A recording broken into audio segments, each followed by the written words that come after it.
Dos diversos recursos que nós temos num processador de áudio, o limiter é uma ferramenta importantíssima, principalmente para o mercado de som automotivo, que está sempre trabalhando com o extremo da potência. Mas, infelizmente, as músicas não têm a mesma dinâmica. Então, dependendo do tipo de música, você pode ter danos mecânicos ou danos elétricos no seu alto-falante. Então, seria interessante que a gente pudesse ter um limite de pico e um limite RMS. E é justamente sobre isso que a gente vai falar aqui nesse vídeo. Fala aí, gênio! Meu nome é Renan Lopes, idealizador aqui do projeto Estudo do Áudio, e esse vídeo tem o apoio do pessoal da Expert, que acabou de lançar o PX2 R-Line, um processador que conta com limite de pico e limite RMS. Um processador bem interessante, todo de metal dessa vez, injetado em alumínio. Ele conta com 2 canais de entrada e ganho independente. Esse canal suporta até 6 volts RMS e ele tem 6 canais de saída, que pode chegar até 3,3 volts RMS, tá? O equipamento também conta com outros 2 canais de saída, que também tem um ganho independente para você poder ligar outro sistema de som. Ele também tem uma aplicação que você pode rodar pelo celular para gerenciar todo ele e com uma antena Bluetooth que consegue ir a uma distância expressivamente bem. Todos os testes práticos do que eu vou falar nesse vídeo eu coloquei lá no meu Instagram, então não deixa de me acompanhar, renanlopes.audio, o link vai estar aqui embaixo, para que você possa ver na prática tudo que eu estou te explicando, tá? Mas como eu já publiquei lá no Instagram, bastante gente fez algumas perguntas sobre eles e eu vou trazer algumas respostas para você. A primeira delas, que o pessoal perguntou bastante, é se ele tem a possibilidade de ter saída em estéreo. Gente, deixa eu te falar um negócio. Qualquer processador, você pode fazer com que ele trabalhe estéreo, tá? O que muda é que você precisa usar um do canal para o lado esquerdo e outro canal para o lado direito. Então, nesse caso em específico, a gente tem 6 canais. Você teria 2 canais para o esquerdo e direito, mais 2 canais para o esquerdo e direito e mais 2 canais para o esquerdo e direito. Então, você teria um sistema 3 vias no lado esquerdo e 3 vias no lado direito. E para fazer isso, você vai entrar no menu do processador, que conta com diversos recursos, como o ganho do canal, o crossover, a equalização, e aqui ele tem, ó, você voltando aqui no menu, ele tem o Output Routing. O que quer dizer isso? Quer dizer que eu posso dizer para ele, então, ó, o canal 1, ele recebe só o que vem do R. Então, esse aqui é do lado direito. Aí eu posso dizer, então, ó, canal 2 é só do L. Então, eu tenho o canal 1 fazendo o lado esquerdo, no caso direito, né? E o canal 2 fazendo o lado esquerdo. E assim eu posso repetir todas as operações. Toda vez que ele estiver no L mais R, ele soma os 2 canais e aí você escolhe os canais independentes que você quer por saída. Uma coisa que é importante que você saiba é que toda vez que você somar, né, colocar no roteamento L mais R, você precisa entrar com os 2 RCA, tá? Se ele estiver ou só no L ou só no R, naturalmente o próprio processador já dobra a tensão na saída para poder compensar isso daí. Uma outra opção bem interessante desse processador é que além das topologias que todo processador tem nos crossovers, que é a Leantwitz Healy e a Butterworth, eles lançaram a topologia chamada de EX, Expert, que é o seguinte, ó, você entra aqui no menu, vai lá em crossover, certo? Então você tem um high pass que inicia o ciclo e aí aqui tem o slope. Então nota que eu tenho aqui, ó, eu tenho LR de Leantwitz Healy, que o cruzamento acontece a menos 6 dB, eu tenho BT, que é o Butterworth, que acontece a menos 3 dB, e eu tenho EX, que acontece a 0 dB. Então, quando eu somo os 2 canais no ponto de crossover, a gente tem 6 dB de ganho nesse ponto. Lembrando mais uma vez que todas as medições desse daqui estão lá no Instagram, certo?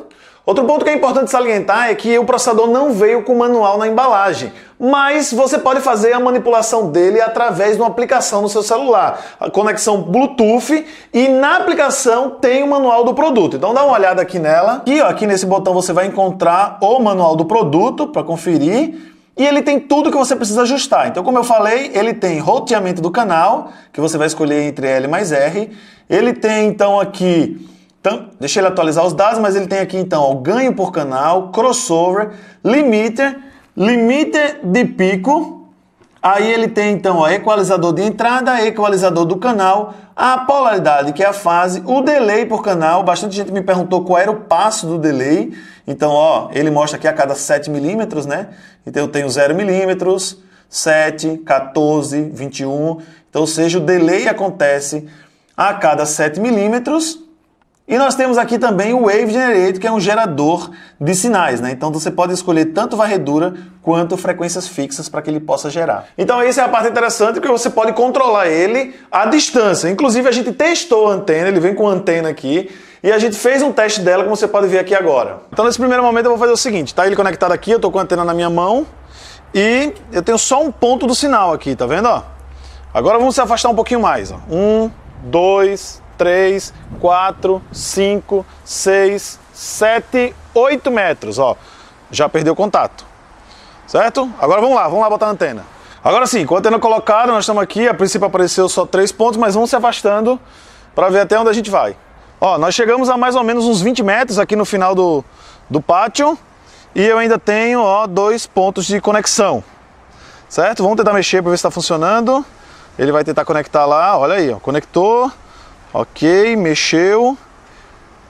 Vamos ver se ele abre novamente. Continua com 2 pontos, vamos entrar no crossover aqui. Mexer nele. Então é isso aí, ó, nós estamos a 20 metros mais ou menos e continua ainda operando ele. Ó, agora nós estamos a 45 metros. Ainda não aparece, mas ainda estou conectado. Ó, mostra lá, ó, lá tá, o processador está lá no canto. Então a 45 metros, vamos tentar mexer nele. Está tentando conectar. Ok, conectou, numa boa. Vamos mais. Entrar no crossover. Isso aí, então é isso, ó. 45 metros de distância. Ainda continuou funcionando. Então veja que fomos a 45 metros e ele continuou funcionando. Na minha concepção, 45 metros é mais que o suficiente para você mexer no som aí na frente do seu paredão. Agora vamos entrar no tema que eu acho que é a maior curiosidade da grande maioria das pessoas que está aí assistindo esse vídeo, que é justamente o limite de pico e o limite RMS. Mas você entender bem por que a necessidade de você ter esses dois limites, deixa eu te explicar aqui um negócio.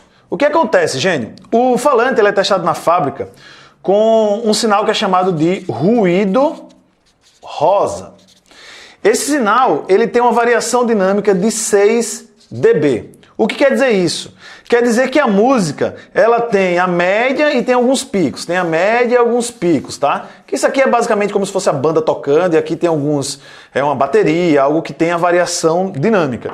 Então esse ruído de 6 dB dinâmico, ele tem um pico, que é o valor de pico, certo? A tensão, voltagem de pico, e ela tem a voltagem RMS, que é a média desse sinal, tá? Como o ruído é de 6 dB dinâmico, quer dizer que a variação entre eles, essa relação, é o dobro. Então digamos que um falante ele foi testado para 100 volts de pico, quer dizer que ele suporta 50 volts RMS. O que acontece é que, infelizmente, as músicas, nem todas as músicas têm esse comportamento. Tem músicas em que essa dinâmica é maior, ou seja, o valor RMS tende a vir aqui mais para baixo. Então, ou seja, uma música que tem 12 dB dinâmico, esse valor RMS pode chegar aqui em 25 volts RMS, ou tem músicas que têm dinâmica menor. Então, esse valor RMS sobe. Então, ou seja, o pico é a tensão máxima suportada pelo meu falante em frações de segundos, né, em tempos muito curtos, e o valor RMS ele varia de acordo com a dinâmica da música. O que acontece é que a tensão de pico causa danos mecânicos no seu alto-falante, quebra de cone, rasga de borda, e a tensão RMS ocasiona a queima da bobina móvel do seu alto-falante. Então uma música que é 12 dB dinâmico, tu chegou no valor de 100 volts, mas o valor RMS está lá em 25. Então, ou seja, isso aqui não ocorre a queima do alto-falante, mas em contrapartida tende a tocar um pouco menos, porque a média geral da música é mais baixa. Uma música com 6 dB dinâmico, você tem 50 volts RMS, 100 volts de pico, é o que seria o máximo suportado de média do seu alto-falante, e uma música com 3 dB dinâmico, esse cara daqui vai passar e você vai acabar queimando seu alto-falante. Então, se eu tivesse a oportunidade de ter um sistema que segura os 100 volts para que eu não deixe esse cara passar, eu consigo fazer com que esse valor de uma música de 12 venha aqui para cima. Então eu encho mais uma música de dinâmica alta. Em contrapartida, uma música de dinâmica baixa, antes dela chegar lá no pico, o meu limite RMS já segura o sinal. Então eu evito queimas elétricas por ter controlado ele aqui no RMS antes mesmo dele chegar no pico. Então nota que em função dessa variação dinâmica do sinal, o fato de eu ter uma potência média, né, como eu falei para vocês ali, a banda tocando, e a de pico, seria interessante que eu pudesse ter um limite vendo esse sinal de pico e outro limite vendo esse sinal RMS, porque aí, dependendo do tipo da música, a gente está sempre mantendo essa relação de 6 dB dinâmico, que é a forma como o alto-falante foi testado. E no som automotivo, que o pessoal está sempre indo no extremo do extremo, é muito importante essa aplicação. O processador, então, conta com esses dois limites, que aqui no nosso teste funcionaram bem interessante. O único adendo que eu coloco é que O limite de pico, na hora que você aplica bastante ele, e ele para mim é muito interessante, principalmente para ajustar driver de alta frequência, porque na grande maioria das vezes os multímetros não têm precisão suficiente para fazer medição de tensão RMS, né? Os multímetros que fazem isso são consideravelmente caros. Então a gente acaba se baseando pela tensão de pico usando um osciloscópio. Então para mim é um recurso bem importante, mas ele acabou distorcendo demais o sinal, porque ele não tem outros ajustes como o limiter de RMS, né? O limite RMS, como você pode ver aqui, ele conta com tanto fazer ele no manual, quanto eu colocar aqui o ataque e o release, mas em contrapartida, quando a gente volta aqui e entrar no limite de pico, né, percebe que ele não tem mais configuração nenhuma, exceto o threshold. Então o fato de eu não ter outro recurso de ajuste faz com que esse limite de pico, se eu usar demais, né, fazer o que a gente chama de hard limit, que é quando eu aperto muito o volume, ele está distorcendo o sinal, que eu não achei que é uma coisa interessante. Se a gente tivesse recurso de ajuste disso, a gente poderia conseguir ter mais liberdade para não distorcer. Eu fiz contato com o fabricante e o fabricante sugeriu que usasse os dois limites, que inclusive já deixa esse adendo. Os dois limites funcionam para o mesmo canal. Ele sugeriu que eu fizesse a aplicação do limite RMS e o limite de pico, e fazendo dessa forma ele até funcionou muito bem, mas adianto que o limite RMS ele funciona muito legal, ele não deixa vazar absolutamente nada, o que a grande maioria dos outros processadores também já estavam fazendo. Então, ou seja, esse recurso do limite de pico e limite RMS está funcionando legal, mas o fato dele ter que estar amarrado um no outro, eu acho que a Expert poderia dar uma melhorada nesse ponto, e a gente poderia ter um pouquinho mais de recurso para o ajuste do limite de pico. Aí eu teria mais liberdade de trabalho aqui também. Gênio, eu sei que eu precisaria de um vídeo muito mais longo para explicar todos os detalhes desse equipamento, que na minha concepção ele está bem interessante, está legal pra caramba, principalmente quando a gente fala do custo dele. No atual momento que eu estou gravando esse vídeo, hoje o investimento médio para um equipamento como esse está em torno de 350, 380 reais. Na minha concepção é até barato para tudo que ele pode entregar, mas é importante que você tenha ferramenta de medição para acertar o limite com precisão, saber como ajustar no osciloscópio e no multímetro, e aí você garante que você vai ter resultados muito bons sem queimas do seu produto. Inclusive, se você quer aprender como utilizar o multímetro, o osciloscópio, fazer aplicação de potência, ajuste de limite, ver esse processador também funcionando, nós temos um treinamento 100% online que você pode assistir aí no conforto da tua casa, falando sobre elétrica e alinhamento do som automotivo. As inscrições ainda estão abertas, você pode clicar no link aqui embaixo no www.estudodoaudio.com.br e garantir agora mesmo sua inscrição. Se porventura você está entrando em algum outro momento em que as inscrições já estão abertas, faz o teu cadastro, deixa o teu e-mail lá e o teu nome, que assim que a gente abrir novas turmas, a gente vai te comunicar. Certo, gente? Quero te agradecer por ter estado comigo até agora. Como eu falei, né? Eu não consegui detalhar tudo, porque senão ia ficar um vídeo muito longo, mas coloca aqui embaixo nos comentários o que é que você quer saber mais sobre esse processador. Eu vou te responder aí e que outros produtos você gostaria que eu trouxesse aqui para o canal. Obrigado por ter estado comigo até agora, um grande abraço e até depois. Valeu, gênio!